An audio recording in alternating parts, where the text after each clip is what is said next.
देखिए ऐसे कल जो वीडियो वायरल की गई, पहली बात राखी सिंह ने वीडियो नहीं ली। राखी सिंह ने ना न्यायालय से प्राप्ति की, ना अंडरटेकिंग दी और ना ही उसको मिली। हमारी तरफ से पूरा प्रोसीजर्स आज के लिए रखा गया था, लेकिन हमने नहीं किया कल। और होता ये है कि 4 वादिनियों को मिलता है और मुश्किल से मिलने का समय क्या था या होने का समय क्या था, लेकिन तुरंत वो सारी चीज़ें एक क्लैरिफाइड वे में टीवी पर नज़र आने लगती है, कटिंग के साथ। जो इम्पोर्टेंट था वो सब, इसका मतलब पहले कहीं अवेलेबल हो चुकी थी चीज़ें, जिनको कट करके लाया गया है। इसको लेकर के जितेंद्र सिंह बिसेन की तरफ से डेलीगेशन लेके मैं खुद डीएम साहब से मिला था। मैंने मांग रखी थी कि इसको सुनिश्चित करा जाए कि पब्लिक डोमेन में ना आए, और आए तो उसमें जो लिप्त पाया जाए उसे एनएससी के तहत कार्रवाई की जाए, नाश्ते सुरासुका लगाया जाए। आज हम अन्य अधिकारियों से मिलेंगे। इसमें जो लोग 16 तारीख को परिसर के अंदर गए थे, ज्ञानवापी परिसर के सर्वे में 16 तारीख को मौजूद थे, उनके कॉल डिटेल रिकॉर्ड, उनकी सर्विलेंस वीडियो रिकॉर्डिंग परिसर की, जहां वो रुके थे वहां की सारी चीज़ें निकाली जाएंगी, तमाम चीज़ें देखी जाएंगी। तो उससे कहीं ना कहीं स्पष्ट होगा कि 16 तारीख को जो ये घटना घटी है, जो वीडियोग्राफी हुई थी, उसकी वीडियो पहले कहाँ चली गई, ये वीडियो का माध्यम क्या था। ये चीज़ों के लिए हम आज उच्च स्तरीय जांच की मांग करेंगे और हमारी कोशिश होगी हम सीबीआई जांच कराएं इस चीज़ को। आप लोगों ने भी पहले से आशंका जताई थी, तो अभी क्या लग रहा है कि ये किसी अपने ने ही ऐसा कुछ वायरल किया है या फिर कोई बाहरी व्यक्ति? देखिए ऐसा अपना पराये को कोई घर तो ये है नहीं। ये तो सीधी सी बात है कि वादी है, 4 वादिनी थी। एक राकेश सिंह की तरफ से मैं रह गया था, चारों की तरफ से मैंने वापस ले लिया था। अब चारों वादिनी की ओर से उन्होंने खुद एक्सेप्ट किया। यदि वो कहते हैं कि सील पैक है, तो मैं नहीं कहता कि वादिनी का कोई दोष है, किसी भी वादिनी का कोई दोष है। दिक्कत ये आती कि जो भी था, जहाँ से भी है, जैसे भी है, वो व्यक्ति उनमें से है जो वहाँ पर गया था, प्रीमाइसिस के अंदर था, परिसर के अंदर प्रेजेंट था 16 तारीख को। 16 तारीख को जो परिसर में गया, यदि उसका सीडीआर आ जाता है, सर्विलेंस आ जाती है, पूरी तरह से स्पष्ट हो जाता है, तो उसमें कोई बुराई नहीं है। हमारा कहना स्पष्ट है, 16 तारीख की पूरी सर्विलेंस लाई जाए, रिकॉर्डिंग तैयार की जाए, इंटेलिजेंस की रिपोर्ट मंगाई जाए, एलआईओ की रिपोर्ट मंगाई जाए, कहाँ से कहाँ किसकी वो संभावना है वो देखा जाए। मेरा मानना ये है, जो भी जिसने भी ये किया है उसका आश्रय सही नहीं है।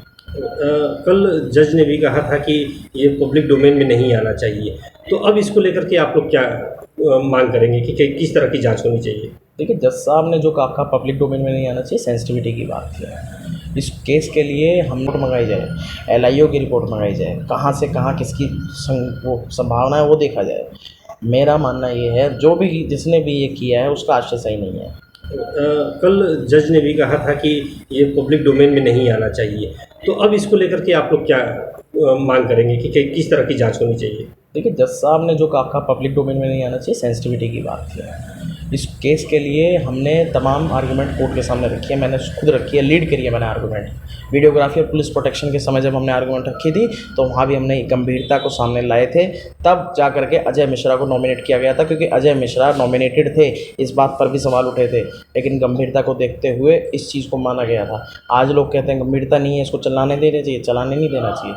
कोर्ट की प्रॉपर्टी कोर्ट तक सीमित रहेगी, न्याय तब होगा, न्याय कोर्ट में होगा, रस्तों पे नहीं होगा। सीधा सा सवाल है, आप क्या चाहते हैं, किस तरह की जांच हो, एनएसए या फिर सीबीआई? देखिए सीबीआई की जांच हो, क्योंकि कई चीज़ ऐसी हैं जिसको लेकर के संदेह पैदा हो रहा है। जो रिपोर्ट आई है, जो कागज़ी रिपोर्ट हमें अब तक, क्योंकि हमने वीडियोग्राफी तो अभी हमें मिल गई है ना, हमने ली है। वीडियोग्राफी आने के बाद हम करेंगे, क्योंकि जो कागज़ी रिपोर्ट हमारे पास आई है, कागज़ी रिपोर्ट जो कोर्ट में सबमिट की गई थी, वो मेरे पास मैंने कोर्ट से निकाली है। तो उसके में देख करके, क्योंकि मैं 5 दिन की कमीशन में मौजूद था और 6 तारीख को सबसे पहला मैं अधिवक्ता था या कह लीजिए व्यक्ति था जो उस प्रीमाइसिस में कमीशन करने पहुंचा था। उन 8000 की भीड़ में नारे लग रहे थे और मैं वहां पहुंचा था। तो मेरा कहना ये है कि जो जांच होगी ये उच्च स्तरीय होनी चाहिए, मामला छोटा मोटा नहीं है।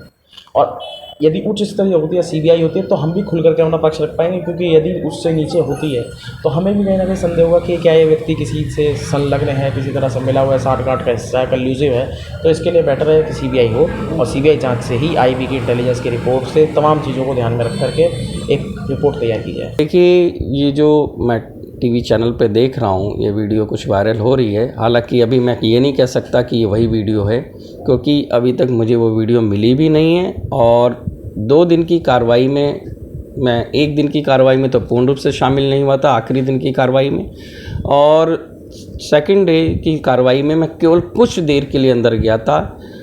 एडवोकेट कमिश्नर विशाल सिंह ने मुझे अंदर जाने से रोक दिया था, तो मैं प्रोटोकॉल रूम में ही बैठा था, इसलिए मैं इस विषय पे ज़्यादा तो नहीं कुछ कह पाऊँगा, पर इतना ज़रूर कहूँगा, अगर ये पूरी वीडियो वही है तो ये दुर्भाग्यपूर्ण है। पब्लिक डोमेन पे आना न्यायालय के आदेश की अवहेलना है, और मैं जहाँ तक समझता हूँ कहीं ना कहीं लोगों के अंदर आक्रोश, इसको देख के सनातनियों को दुख भी होगा, आक्रोशित भी होंगे, और ऐसे में अगर कोई माहौल ख़राब होता है तो शायद ऐसे लोग ही जिम्मेवार होंगे और इनके खिलाफ़ कानूनी कार्रवाई होनी चाहिए।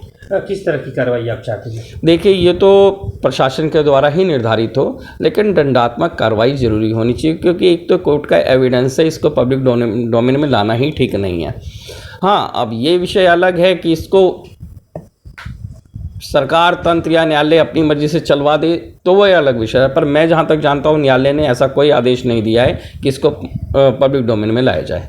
आपने पहले ये आशंका क्यों जाहिर की थी कि अगर देखिए, नहीं, आशंका की बात नहीं, उसमें हमने एक मांग करी थी डीएमसी साहब से कि ये वादी प्रतिवादी और न्यायालय के बीच की चीज़ें हैं, उन्हीं के बीच में रहें, गलती से भी कहीं कोई पब्लिक डोमेन में ना लाएं, नहीं तो हो सकता है माहौल बिगड़ जाएगा। और दूसरी बात, चूँकि मामला न्यायालय में विचाराधीन है और जब तक मामला न्यायालय में है तब तक किसी भी एविडेंस को बाहर नहीं लाया जाता। मुकदमे का फैसला हो जाने के बाद इसको पब्लिश किया जा सकता था।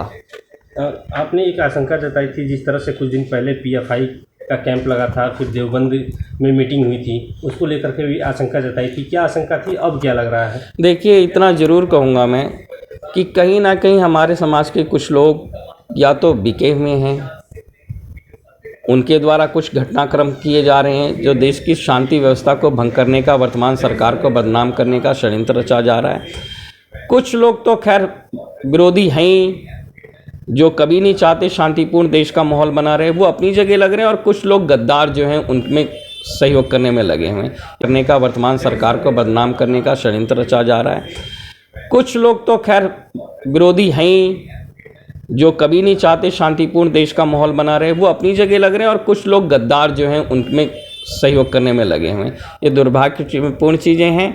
अभी हकीकत बताऊं, मैं किसी भी निर्णय पे, किसी भी बात को कहने में अभी अक्षम हूं, क्योंकि मैं परिस्थितियों का जो अवलोकन कर रहा हूं, मेरी समझ से खुद परे जा रही हैं। कई चीज़ें ऐसी हैं, इस केस को पूरी तरह एक ड्रामा बनाकर रख दिया गया है। कोर्ट की प्रोसीडिंग को केवल नौटंकी बनाकर रख दिया गया है। मीडिया ट्रायल करवाया जा रहा है, केवल समाज को दिन रात एक चीज़ दिखा के उसी में भ्रमित करने का प्रयास। सच है, न्यायालय के सामने सच आना चाहिए जो सच है, क्योंकि फैसला न्यायालय करेगा, रोड पे कोई फैसले नहीं हुआ करते। जब आप न्यायालय में गए हैं तो उसका फैसला न्यायालय करेगा, रोड नहीं करेगा। हम रोड पर जाकर हल्ला मचा के कोई फैसला नहीं करवा लेंगे। न्यायिक प्रक्रिया को न्यायिक प्रक्रिया के तहत ही कार्य करना चाहिए। तो आप ये चाहते हैं कि जो वीडियो लीक हुए हैं उसकी उच्च स्तरीय जाँच हो? मैं तो बिल्कुल मांग करता हूँ कि इसकी उच्च स्तरीय जाँच हो, और जो भी व्यक्ति इसमें संलग्न है उसके ऊपर कार्रवाई होनी चाहिए। निष्पक्षता के साथ लाइव वीएनएस से बनारस की ताज़ा तरीन खबरों के लिए प्ले स्टोर से डाउनलोड कीजिए लाइव वीएनएस ऐप या फॉलो कीजिए लाइव वीएनएस को सोशल मीडिया पर।